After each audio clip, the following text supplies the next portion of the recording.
ভোগান্তি মানে অসংখ্য ভোগান্তি, এখানে লক্ষ লক্ষ জনগণ এখানে ভোগান্তির মধ্যে আমরা আছি।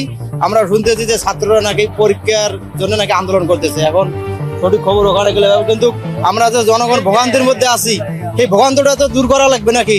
এখন সরকার প্রশাসনিক ভাবে পুলিশকেও জানালো হলেও ওনারা বলতে আমাদের কিছু করা নেই, আপনারা জানতে আমরা কি ছাত্রদের সাথে যুদ্ধ করবো নাকি? আমরা তো যুদ্ধ তো যাইতেছি না। এখন আপনারা সাংবাদিক বাইরে আছেন, জনগণ সুবিধার জন্য ভালো কোন পদক্ষেপ নেওয়া যায় আমাদের যাতায়াত ব্যবস্থাটা করেন, সেটা আপনারা করেন।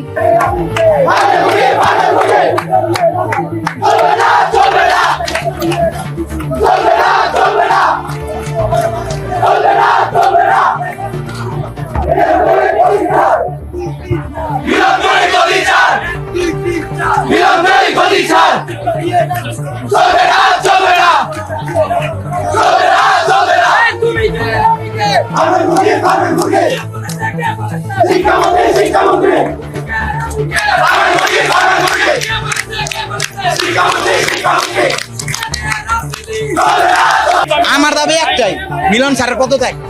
তারা সে আমাদের ফার্মের মুরগি বলেছে সব, এই জন্য সব মানে সবারে শান্ত ছিলাম, যাও শান্ত ছিলাম, কিন্তু এককালে দেখলেন আওয়ামী লীগ সরকারের মতো শেখ হাসিনা যেমন বলছে রাজাকারের বাচ্চারা, উনিও আমাদের ইফেক্ট করে কথা বলছে আমরা নাকি ফার্মের মুরগিরা কি তা বুঝাই দিব আমরা এবার। শিক্ষামন্ত্রী